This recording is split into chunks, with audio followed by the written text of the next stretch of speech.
A British schoolgirl terminally ill with cancer has won the right in court to have her body frozen after death so she can wait until scientists invent a cure. Robert Ettinger and his second wife, 85-year-old May, had already prepared all the documents for their post-death cryopreservation. Because I want to be with him.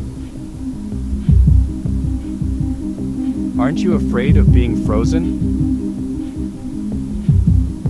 Oh no. Hey explorers, this is Quatom. Open your mind. In 1967, James Bedford died. He was a physics professor at the University of California. And who knows, he might still be alive. Strange, right? Well, it's not that strange. He was frozen a few hours after his death and might soon be thawed. Or not. But that doesn't matter. He's still in good condition. But what does George Washington have to do with this? Actually, what do you know about George Washington? Yes, he's on the dollar bills. That's him! And he was also the first president of the United States, and importantly, the father of freedom and independence. But beyond that, George Washington was involved in resurrection. And it's a very interesting and true story. Listen. On December 13th, 1799, George Washington went horseback riding to inspect his estate. But unfortunately, the weather worsened quickly. He got caught in a snowstorm. When he returned home, he sat down for dinner without changing out of his wet clothes. The next morning, Washington felt a strong fever. He developed a fever that quickly turned into pneumonia. The doctors helped him with treatments of mercury chloride and bloodletting, and 2 days later, the founding father of the U.S. passed away. That's how it was, and that's true. You might say, what an idiot who sits down to eat in wet clothes. Well, I'll tell you, it's the president in a coat. Washington was afraid of being buried alive, so he asked for a 3-day wait after his death before burial. His friend and doctor, William Thornton, took advantage of this and proposed to resurrect Washington before they buried him. The plan was as follows. Washington's body would be covered with ice and then frozen by wrapping him in blankets, gradually raising his body temperature, and transfusing lamb's blood into him. This was the first idea for resurrecting a person using low temperatures. However, the president's family didn't allow the procedure, and Washington was buried. Despite this, the idea of resurrecting a dead body persisted. If you pass electrical discharges through a frog's corpse, its limbs begin to twitch, as discovered by Luigi Galvani in 1780. His nephew, Giovanni Aldini, took it further by passing electricity through a human corpse. He did public demonstrations with the body of a convicted murderer, George Forster. He connected 120-volt batteries to him, and when the current passed through the mouth and ear, the murderer's face would contort in pain, his eyes would open, and it looked as if someone had come back to life, wanting to confront their tormentor. The show would conclude with Aldini connecting one wire to the ear and another to the rectum, making the corpse perform grotesque jerks. But in the end, the body would fall still again, so it couldn't really be called resurrection. However, animals have been more successful in this area. Some organisms have learned how to revive themselves. The frog, Rana sylvatica, which lives in North America, completely freezes every winter and comes back to life in the spring. During its state of hibernation, the frog's body temperature drops to 21 degrees Fahrenheit. Its breathing stops and its heart ceases to beat. If someone were to find it in this state, it would appear dead. However, with more complex organisms, such as mammals and humans, it's not so simple.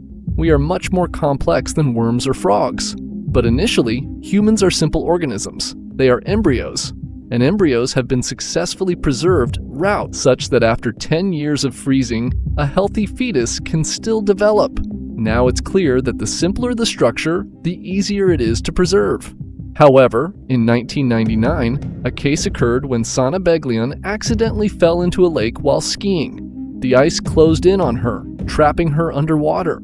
She managed to find an air pocket and survive underwater for 80 minutes, after which her circulation stopped, and her body temperature dropped to a record low 7.3 degrees Fahrenheit. Doctors saved her, but she was paralyzed from the neck down. After some time, her neck therapy also showed recovery, meaning that human refreezing could be a reality. This case sparked widespread discussion in the medical community.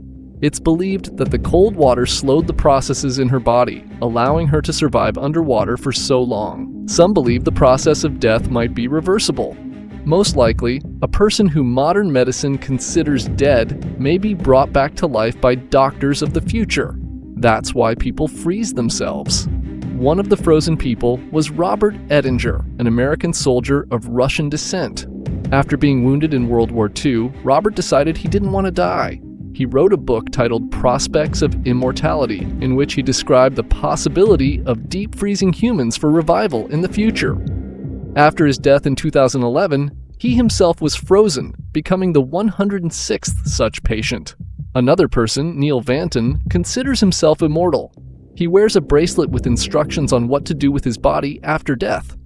Whoever finds him should immediately place his body in ice and call the number on the bracelet. A special service will arrive to prepare his body for revival according to a pre-arranged protocol. But how will it all work? It's interesting. Watch this. After the doctor certifies the patient's death, the body is immediately connected to a life support system to supply the brain with oxygen. At the same time, anticoagulants are introduced to prevent blood clots.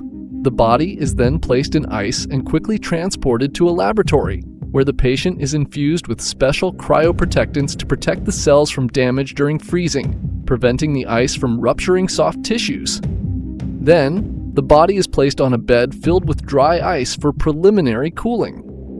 Finally, the patient is placed in an aluminum vessel filled with liquid nitrogen, where they are cooled to a final temperature of minus 320.8 degrees Fahrenheit over the course of 5 days. They temporarily have their new home, with the patient placed head down in the freezer. If there's a leak, the liquid nitrogen will evaporate from top to bottom, so the malfunction can be fixed in time and the brain won't be harmed. There will be enough of it to restore the person's identity. Only 3 companies in the world can provide this service: Alcor, the American Cryonics Institute, and the Russian company Cryos. To be frozen, a person must sign a contract while alive and pay from $40,000 to $250,000. But if someone is short on funds, they can freeze just the head or the brain, which costs less, ranging from $10,000 to $120,000. The main challenge, however, is the revival after freezing. With current technology, this is impossible. But look at this. People around the world are freezing themselves in hopes that these technologies will eventually exist. These people get no guarantees. Instead, they get hope. Hope to live on, only in the future. Just imagine, they'll be able to see colonies on Mars and meet their great-great-great-grandchildren. Amazing. Cryonics is a serious business. Right now, several thousand people and dozens of animals are frozen across the planet. And by the way, it's not so expensive. Just $10,000, and your dog, once you wake up, will be wagging its tail and saying, "Woof," even after 1,000 years. Alright, back to the topic. The Russian Cryos storage facility is currently waiting for the return to life of 8 dogs, 6 cats, 2 kittens, and 3 birds. I see a titmouse, a finch, and also a chinchilla. Apart from animals, there are currently 14 foreign bodies being stored in Russia. In total, 54 people have been cryonically preserved. All of them gave their money because they believed in the idea. Right now, this seems like a technology of the future, but everything begins with an idea. An idea to use fire to cook food, to overcome gravity and fly to space, or to stop dying. You don't have to be an adult, serious scientist for revolutionary ideas to arise. The most revolutionary ideas often come from the young. Thomas Edison opened his first chemistry lab in a train car at age 12. Louis Braille invented the famous system for the blind at 15, and Steve Jobs started selling the Blue Box, an invention that allowed hacking telephone lines and making free calls worldwide at age 16. Don't be afraid, share your ideas in the comments. And also, don't forget to subscribe and hit the like button. By the way, if you seriously consider freezing your body, I'll leave links to cryonic centers working today in the description below. And as usual, keep expanding your mind. Goodbye. I'm not at all absolutely concerned about how people will treat me after I'm brought back to life. People always adapt. It's really interesting to see a new world. I believe the world will be better than it is now.